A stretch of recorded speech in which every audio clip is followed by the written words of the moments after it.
የማንቸስተር ዩናይትድ እስከ 10 የሚደርሱ ተጫዋቾቹን በመጪው ክረምት የዝውውር መስኮት ላይ ለማሰናበት መዘጋጀታቸውን ፉትቦል ትራንስፈር ዘግቧል። እንግዲህ ቀዩ ሰይጣናት አስተዳደራዊ ጉዳዮችን በአይኖስ ኬሚካል ግሩፕ ስር ከወደቀ በኋላ በጣም አሻሚ አወዛጋቢ ውሳኔዎችን ከሜዳ ውጪም እንግዲህ ማስተናገድ መለያቸው እስኪመስል ድረስ በክለቡ በጣም እየተንጸባረቁ ከሚገኙ ጉዳዮች መካከል ይጠቀሳሉ። የክለቡ ስኬት ምንጭና የክለቡ ድንበር ተሻጋሪ ተጽዕኖ ምክንያት የሆኑት እንግዲህ ሰር አሌክስ ፈርጉሰን የአምባሳደርነት ሚናቸው በአመት እስከ $2 ሚሊዮን ያስገኝላቸው ነበር። ያንን ነገር ከልክሏል። ወደ 400 የሚደርሱ የክለቡ ሰራተኞችን አሰናብተዋል።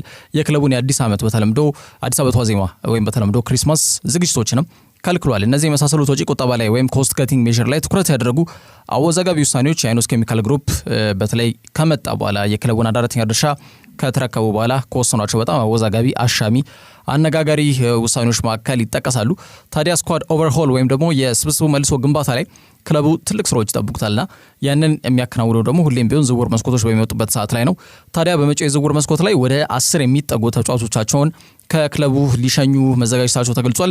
ቀዮች ሰይጣናት ያሉባቸው የፒኤስአር ጫናዎች ወይም የትርፋማነትና ይዘት ክፍፍል እንዲሁም ተጫዋች ለማስፈረም ከፈለጉ ተጫዋች መሸጥም ግድ የሚልባቸው ሁኔታ ላይ ነው የሚገኙት። አሁን ባለው ወቅት ሁኔታ ዩናይትድ በፕሪሚየር ሊጉ 15 ደረጃ ላይ ተቀምጦ የሚገኝ ቡድን ነው።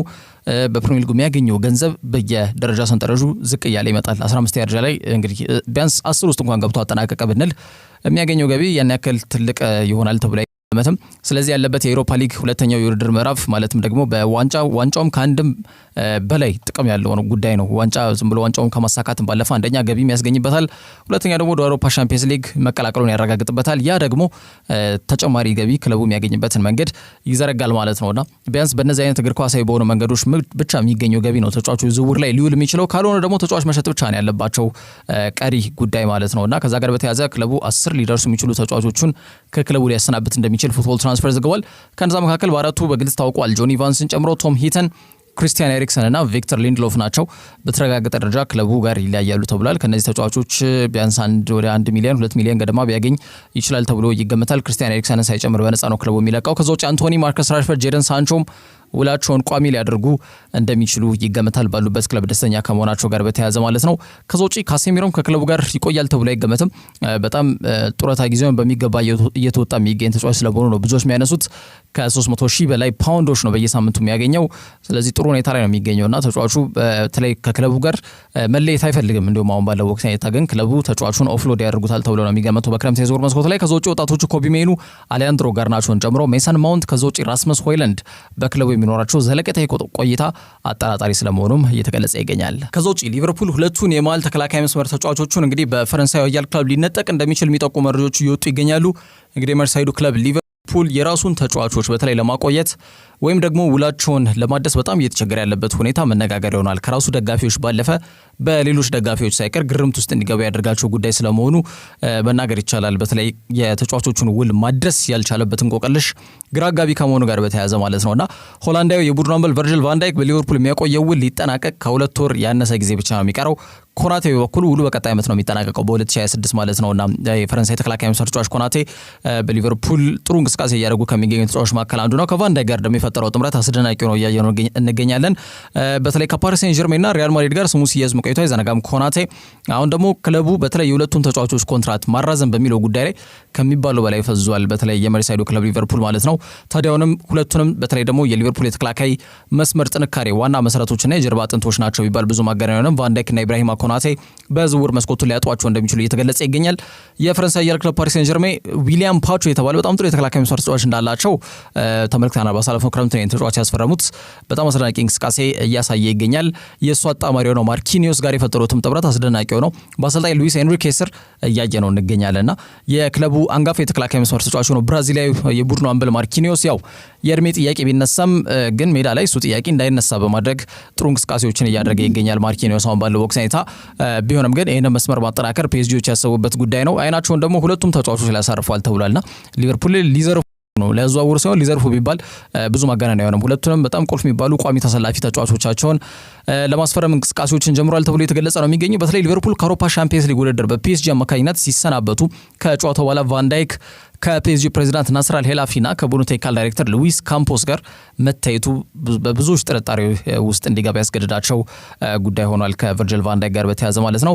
ሊጋውን በጣም በሰፊ ነጥብ ልዩነት ነው እየመሩ የሚገኙት ፓሪስ ሴን ጀርሜኖች ከተከታያቸው ኦሎምፒክ ደ ማርሴይ ጋር በ19 ነጥብ ርቀው ነው የሚገኙት። በነገራችን ላይ በዚህ ሳምንት የሚያደርጉት መርሃ ግብር ካሸነፉም የፈረንሳይ ሊግ ክብርን ማሳካት መቻላቸውን ያረጋግጣሉና በጣም እድላቸውን በመጠቀም የ33 ዓመቱን ሆላንዳዊ የተከላካይ መስመር ተጫዋች ቨርጂል ቫን ዳይክን ለማስፈረም ከፍተኛ እንቅስቃሴ ያደርጋሉ ተብሎ የተገለጸ ነው የሚገኘው።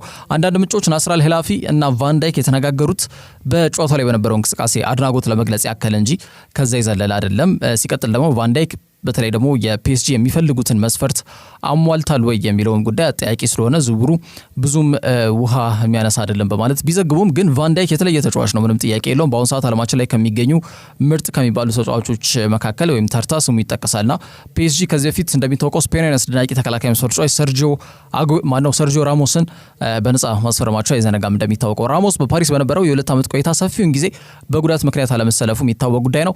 ቫን ዳይክ ደግሞ ለጉዳት በጣም ተጋላጭ ያልሆነ አይነት ተክለ ሰውነት ያለው ተጫዋች መሆኑን ተከትሎ ዝውውሩን ቢያከናውን ራሱ የራሞስ እጣ ፋንታ ወይም ሁኔታ ያጋጥመዋል ማለት ትንሽ ይከብዳል። እንግዲህ የሁለቱ ተጫዋቾች ሁኔታ በተለይ ደግሞ በቫን ዳይክ ጉዳይ ትልቅ ስጋት ውስጥ የወደቁት ሊቨርፑላውያን ያላሰቡት ነገር ይፈጠራል ወይስ የፈሩት ይደርሳል የሚለው ጉዳይ በቀጣይ የሚጠበቅ ነው የሚሆነው።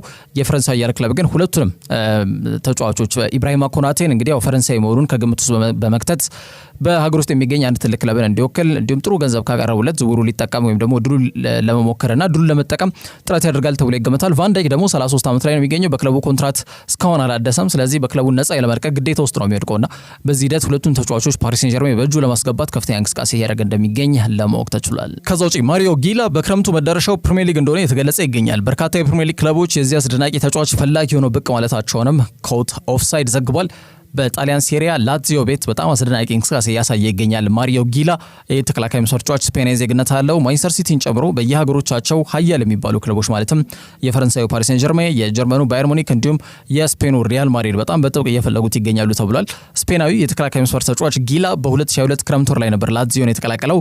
ያኔ ታዲያ በማውሪሲዮ ሳሪ እንግዲህ ስኳድ ሮቴሽን ፕሌየር ነበር ወይም ደግሞ ወጥነት ባለው መልኩ በቋሚነት የሚሰለፍ አይነት ተጫዋች ሳይሆን እድል የሚሰጠውና በጊዜ ሂደት ውስጥ በተለይ በቋሚ አሰላለፍ ውስጥ የሚካተት አይነት ተጫዋች ሆኖ ነበር ሲታይ የቆየው። በጊዜ ሂደት ግን ተጫዋቹ የቡድኑ ቁልፍ የተከላካይ መስመር ተጫዋች ሆኖ እያየነው እንገኛለን። በተለይ በዘንድሮ የጣሊያን ሴሪያ መርሃ ግብር ላይ በጣም ጥሩ እንቅስቃሴ ከሚያደርጉ ተጫዋቾች መካከል ስሙ ይጠቀሳል። ከሰሞኑ ደግሞ በተለይ ስፔን በደርሶ መልስ እንደሚታወቀው ከኔዘርላንድስ ጋር ባደረገችው የኔሽንስ ሊግ የሩብ ፍጻሜ ግብር ላይም ለሀገሩ ለመጀመሪያ ጊዜ በአሰልጣኝ እንግዲህ ዴላ ፉዌንቴ አማካኝነት ጥሪ እንዳቀረበለት አይዘነጋም። እንግዲህ 24 ዓመት ላይ ነው የሚገኘው የስፔን የተከላካይ መስመር ተጫዋች። ይህን ተጫዋች ለማስፈረም ቀደም የጠቀስኳቸውን ክለቦች ጨምሮ ሌሎች ፕሪሚየር ሊግ ክለቦችም ተጫዋቹን ለማስፈረም ፍላጎት አሳይቷል ተብሏል። የላዚዮ ፕሬዚዳንት ክላውዲዮ እንግዲህ በተጫዋቹ ጉዳይ ቢያንስ እስከ 30 ሚሊዮን ዩሮ ሊጠይቁ እንደሚችሉ ነው የተገለጸ የሚገኘው።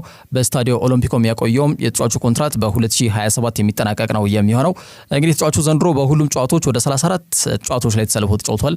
ወደ 2544 ደቂቃዎች እንደማለት ነውና በውድድር ዘመኑ ላይ በጣሊያን ሴሪያም በርካታ ደቂቃዎችን ካሳለፉ ተጫዋቾች መካከል ስሙ ይጠቀሳል። በዚህ ሂደት እንግዲህ 2 ጎሎችንም ማስቆጠር የቻለበት አጋጣሚ እንዳለ ማንሳት ይቻላልና ውጥነት ባለው መልኩ ለቡድኑ የሚሰጣቸው ጥራት ያላቸው ግልጋሎቶች ሳይታዩ ያለፉ ጉዳዮች አይደሉም ወይም ደግሞ በሌሎች ክለቦችን ትኩረት የሳበ ጉዳይ ነው። ጊላ ወዴት ያመራል? በቀጣይ በጣም በክረምቱ ምላሽ ከሚያገኙ ተጠባቂ ጉዳዮች መካከል ይጠቀሳል። ከዛ ውጪ ትሬንት አሌክሳንደር አርኖልድ በስተመጨረሻም ወደ ሪያል ማድሪድ የሚያደርገውን ዝውውር ለማከናወን ስለመስማማቱ የሚጠቁሙ መረጃዎች መውጣታቸው ተሰምቷል። እንግዲህ ከ1 ዓመት በላይ ወደ 2 ዓመት ለሚጠጋ ጊዜ በጣም ሲያሰለች የቆየ ዝውውር ጉዳይ እንደነበር አይዘነጋም። አሁን እንግዲህ ያለቀለት ጉዳይ ስለመሆኑና እንግሊዛዊ ቀይ መስመር ተመላላሽ ተከላካይ ስፍራ ተጫዋች ነው ትሬንት አሌክሳንደር አርኖልድ ወደ ስፔኑ ኃያል ክለብ ሪያል ማድሪድ እንደሚያመራ በተረጋገጠ ደረጃ እየተገለጸ ይገኛል። አሁን ባለው ወቅት ሁኔታ ለማድሪድ በጣም ቅርብ የሆነው ተነባቢው ጋዜጣ ማርካ በተለይ ቀደም ብሎ ተጫዋቹ ወደ ማድሪድ እንደሚያቀና መናገሩ አይዘነጋም። ይህ ዝውውር 95% የተጠናቀቀ ነው ብሎ ቀደም ብሎ የተናገረ ምንጭ ነው። ከዚህ በፊትም በተለያዩ ጊዜያቶች ላይ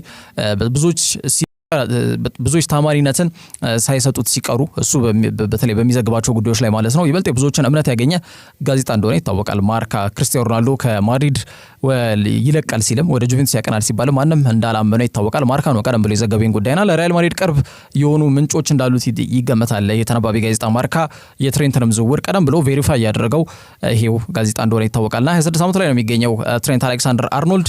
በነገራችን ላይ በሊቨርፑል ከአንድ 2-3 በተለያዩ ጊዜያቶች ላይ ኮንትራቱን እንዲያድስ በክለቡ ሊቨርፑል ጥያቄ ቀርቦለታል። ጥያቄውን እንግዲህ ውድቅ ስለማድረጉ ነው የተገለጸ የሚገኘው። ለቡድኑ ስኬት ቁልፍ ሚና ካላቸው ተጫዋቾች መካከል አንዱ ትሬንት ነው። በዚህ ክለብ በጣም በልጅነት ነው የጀመረው የነበረው እንደሚታወቀው የእንግሊዛዊ በሊቨርፑል ከተማ ነው ተወልዶ ያደገው። በዚህ ክለብ ኳስ አቀባይነት ከቦልቦይ የጀመረው ጉዞው በሜልቱድ አካዳሚም ጎልብቶ በ2004 በተለይ የአዳጊዎች ኮንትራትም ተሰጥቶት በጊዜ ሂደት እየጎለበተ ነው እዚህ ደረጃ ላይ የደረሰው። እንዲሁም ደግሞ ጀርመናዊ ቆፍጣና አሰልጣኝ ክሎፕ በተለይ የሊቨርፑልን በተረከቡበት ጊዜ እድል በሚገባ ከሰጧቸውና ተጫዋቹም እድሉን በሚገባ ከተጠቀመበት አጋጣሚዎች መካከል ይጠቀሳሉና በጣም ሁሌም ቢሆን የሚያመሰግነው አሰልጣኝ ክሎፕን እንደሆነ ይታወቃል። ትሬንት ፕሪሚየር ሊጉን ሻምፒየንስ ሊጉን በሊቨርፑል ማሳካት ችሏል። በጣም የመከላከል ክፍተት አለበት ሲባልም የርገን ክሎፕ በጣም የተጫዋቹን ጠንካራ ጎን ሁሌም ቢሆን አመዝኖ ሜዳ ላይ የሚያሳይበትን መንገድ በመዘርጋት ተጫዋቹ እዚህ ደረጃ ላይ እንዲደርስ ትልቁን አስተዋጽኦ ያበረከተ አሰልጣኝ እንደሆነ ይታወቃል። ሻምፒየንስ ሊግ፣ ፕሪሚየር ሊግ አሳክቷል ከሊቨርፑል ጋር።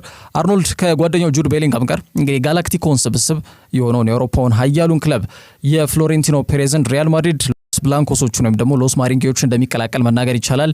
ከልጅነት ከእውቀት ያሳለፈበትን ክለብ ሊቨርፑልን ግን መልቀቅ ለተጫዋቹ ይሄ ቀላል የሚባል ነገር አይደለም። ይሄ ከባድ ስሜት ውስጥ ሊከተው እንደሚችል ምንም ጥያቄ የለውም። ይህንን የውድድር ዘመን ደግሞ እንደሚታወቀው የፕሪሚየር ሊግ ዋንጫውን ለማሳካት በ12 ነጥብ ርቀት እንግዲህ አርሰናልን አስከትለው ማለት ነው በ12 ነጥብ ሊጉን እየመሩ ይገኛሉና ምናልባት ይህን ዋንጫ ማሳካት ሽኝቱንም ለማሳመር በጣም ጥረት ያደርጋል ተብሎ ይገመታል ከትሬንት አሌክሳንደር አርኖልድ ጋር በተያዘ ማለት ነው። ተጫዋቹ ግን በይፋ ወደ ሪያል ማድሪድ የማቅናቱ ዕድል በጣም የሰፋ ስለመሆኑና ከስምምነት ላይም ስለመድረሱ የተገለጸ ይገኛል። ከዛ ውጪ ሙሳ ሲላ የተባለው የሻልክ 04 የአጥቂ መስመር ተጫዋች በወኪሉ አማካኝነት ለአርሰናልና ለማንቸስተር ዩናይትድ በእጩነት መቅረቡ ታውቋል። የትኛው ክለብ ይህንን ተጫዋች ያስፈርሟል የሚጠበቀው ጉዳይ ነው። ሁለቱም የአጥቂ ክፍተታቸው በጣም ጎልቶ እየታየ ይገኛል። 25 ዓመቱ ላይ ነው የሚገኘው ይህ የአጥቂ መስመር ተጫዋች ሙሳ ሲላ እንግዲህ ሻልክን ከተቀላቀለበት ጊዜ አንስቶ ከጊዜ ወደ ጊዜ በጣም እየጎለበተ የመጣ የአጥቂ መስመር ተጫዋች ነው። ባሳለፍነው የካቲት ወር በተለይ ጉዳት አጋጥሞት ከሜዳ እስኪርቅ ድረስ ተጫዋቹ በጣም መርቂ እንቅስቃሴ እያሳዩ ከሚገኙ የአጥቂ መስመር ተጫዋች መካከል ስሙ ይጠቀሳል። ሀገሩን ማሊን 2 ጊዜ ወክሎ መጫወት የቻለው ይሄ ተጫዋች በሀገሪቱ የሊግ እርከን ሁለተኛ ደረጃን ከሚሰጠው የክለቦች የውስጥ ሊግ የሆነ ወይም ደግሞ በተለይ የቡንደስሊጋ አለ ሁለተኛው የቡንደስሊጋ እርከን ማለት ነው። ቡንደስሊጋ 2 እያሉ ይጠሩታል። በዛ መርሃ ግብር ላይ ባደረጋቸው 19 ጨዋታዎች 13 ጎሎችን ማስቆጠር ችሏል። በነገራችን ላይ ሙሳ ሲላ ጥሩ ቁጥራዊ መረጃዎች ናቸው። ተጫዋቹ እያሳየ የሚገኘው እንቅስቃሴም ከጀርመን ውጪ በሌሎች ክለቦችም ስሙ እንዲነሳ እያደረገው አይገኝም። ያው የጀርመን ሁለተኛ እርከን የሚሰጠው የውድድር ምዕራፍ ብዙ ስለማይታይ ብዙ ተቀባይነት ስለሌለው እንዲሁም ብዙ የሚዲያ ሽፋን ስለማያገኝ ማለት ነው። ግን ወኪሉ ታዋቂዋ ራፋኤላ ፒሜንታ ናት። እንደ ኤርሊንግ ሃላንድን ጨምሮ የተለያዩ ተጫዋቾች ወኪል በመሆን እያገለገለች ትገኛለች። በጣም ሰፊ ግንኙነቶች እንዳሏት ይገመታል ከኔትወርኪንግ ጋር በተያያዘ ማለት ነው። ስለዚህ ያሏትን ግንኙነቶች በመጠቀም ተጫዋቹን በአሁኑ ሰዓት በጣም አጥቂ በጥብቅ ለሚፈልጉት ለአርሰናልና ለማንቸስተር ዩናይትድ በእጩነት ማቅረቧት ሰምቷል። እንግዲህ ሲላ በሞናኮ አካዳሚ የፈራ ተጫዋች ነው። ተጫዋቹ በዩትሬክት እንዲሁም ደግሞ በካን በተባሉ ክለቦችም ተጫውቶ አልፏል። ልዩነቶችን መፍጠር ግን አልቻለም። የሻልክ 04 እግር ኳስ ክለብ መልማይ የሆነው ቤን ማንጋ እንግዲህ 2.5 ሚሊዮን ዩሮ ወጪ በማድረግ ተጫዋቹ እንዳስፈረሙት የሚታወቅ ጉዳይ ነው። ተጫዋቹ እንግዲህ በሻልክ እያሳየ የሚገኘው እንቅስቃሴ ወደ ትልቅ ቡድን እንዲያመራ የሚያስችለው ነው ተብሎ እየተወሰደ ነው የሚገኘው። ሌላው ቢቀር የሀገሪቱ የሊግ እርከን ሁለተኛ ደረጃ ላይ የሚገኝ ቡድን ውስጥ እየባከነ እንደሚገኝ ነው እንግዲህ ብዙዎች እየተናገሩለት የሚገኙት። ተጫዋቹን እንዲያስፈርሙ ድል የቀረበላቸው ሁለቱ የፕሪሚየር ሊግ እንዲሁም በርካታ እልፍ ደጋፊዎች ባለቤት የሆኑት አርሰናልና ማንቸስተር ዩናይትድ የተጫዋቹን ሁኔታ እየተከታተሉ ይገኛሉ ተብሏል። በተለይ በወኪሏ ራፋኤላ ፒሜንታ አማካኝነት ተጫዋቹ ለዝውውር ዝግጁ ነው የሚለውን ጉዳይ ከሰሙ በኋላ የተጫዋቹን ጉዳዮች እየተከታተሉ ይገኛሉ ተብሏል። ሁለቱም ቡድኖች የሰላ 9 ቁጥር ተጫዋች ፍለጋ ገበያውን እያማተሩ እንደሚገኙ የሚታወቅ ጉዳይ ነው። እንግዲህ ጥሩ አጥቂ ገበያው ላይ ውስን ነው። በተለይ ጥሩ አቅም ያለው ተጫዋች ተገኘ ከተባለ ደግሞ በአጥቂ ቦታ ላይ ዋጋው የሚቀመስ እንደማይሆን በዝውውር መስኮቱ ላይ በግልጽ እያየ ነው የምንገኘው ጉዳይ ነው። ከዛ አንጻር ጥሩ አቅም ያለውና ለየትኛውም ቡድን የማጥቃት እንቅስቃሴን ማጠናከር የሚችል አቅም ያለው ተጫዋች እንዲሁም ኪስ በማይጎዳ ዋጋ ሊገኝ የሚችል የአጥቂ መስመር ተጫዋች መሆኑን ተከትሎ ሁለቱም ቡድኖች ተጫዋቹን ለማስፈረም ፍክክር ውስጥ መግባታቸውን እንደማይቀር ነው እንግዲህ ፉትቦል ትራንስፈርስ ይዞት የወጣው መረጃ የሚያመላክተው። ከዛ ውጪ ማንቸስተር ዩናይትዶች እንግዲህ ተጫዋቾቻቸውን ከጉዳት መልስ እንደሚያገኙ ተገልጿል። እንግዲህ የክለብ ፉትቦል እንደተቋረጠ ይታወቃል።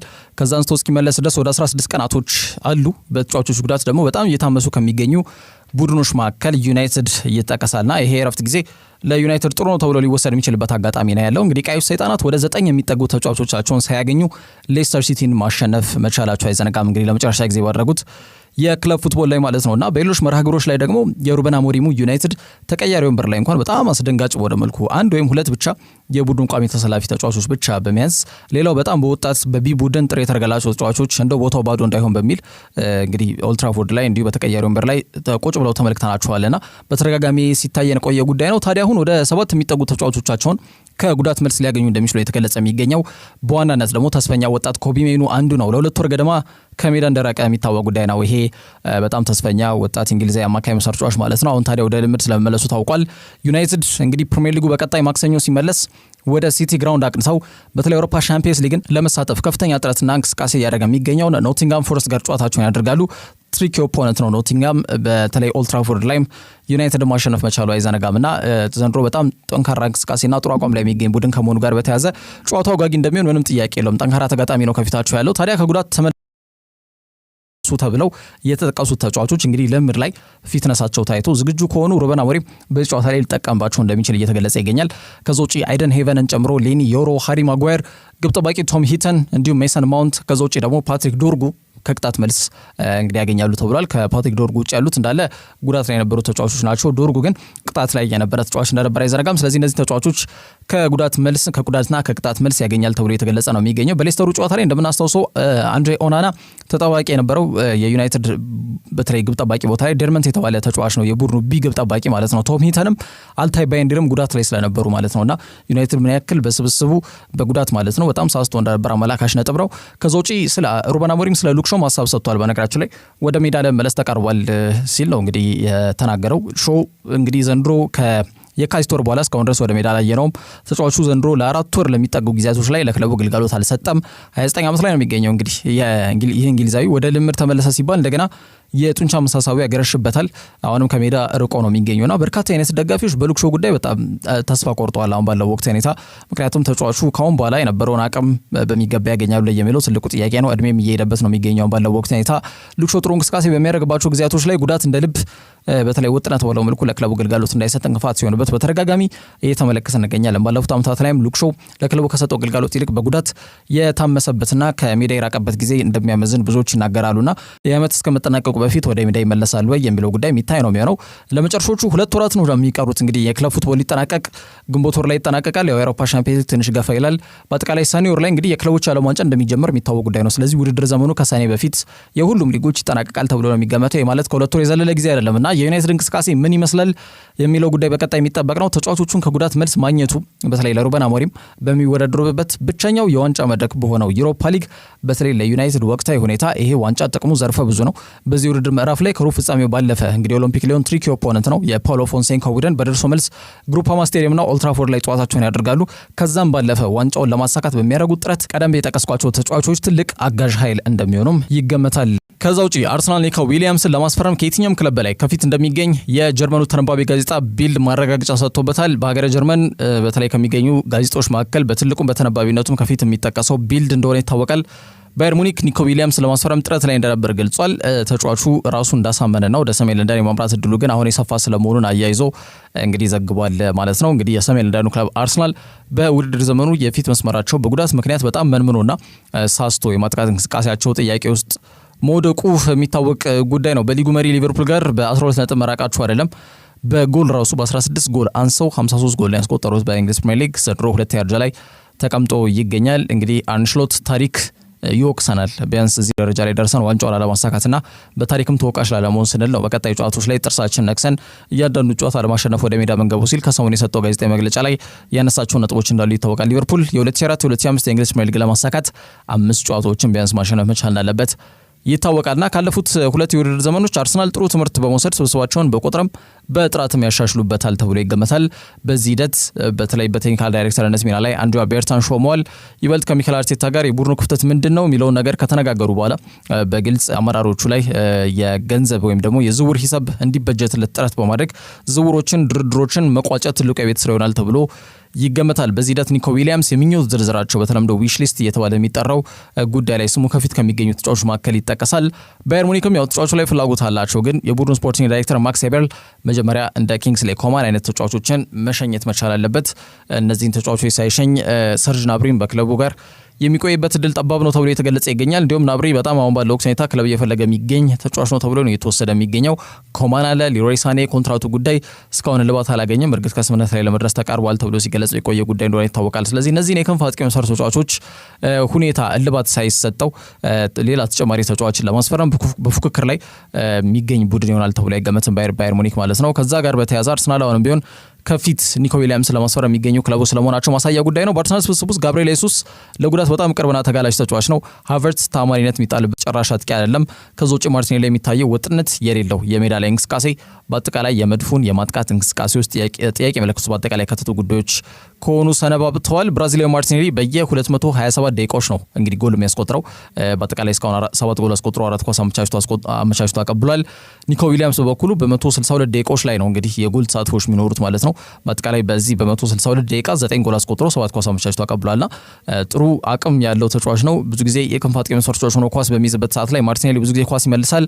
ያለውን አንድ ልዩ ፈጣሪ የሆነችው እንቅስቃሴ ወይም ክህሎት የሆነችው ፍጥነት እንኳን ብዙ ጊዜ ለመጠቀም አይደፍርምና ኒኮ ዊሊያምስ ግን 1v1 ተከላካዮችን ለማለፍ የሚሄድበት ጥረት ከሰሞኑ እንኳን ኔሽንስ ሊግ ላይ ስፔን ከኔዘርላንድስ ጋር በተደጋጋሚ ከጀርሚ ፍሪምፖንግ ጋር በሚገናኝበት ሰዓት ላይ የሚያሳየውን እንቅስቃሴ ብዙዎቻችን ተመልክተናልና የቡድኑ ቴክኒካል ዳይሬክተር አንድሪያ ቤርታ ይህንን ዝውውር ለመቋጨት ከወዲሁ መጠነ ሰፊ እንቅስቃሴዎችን ከመጋረጃ ጀርባ እያከናወነ እንደሚገኝ መረጃዎች ጠቁሟል።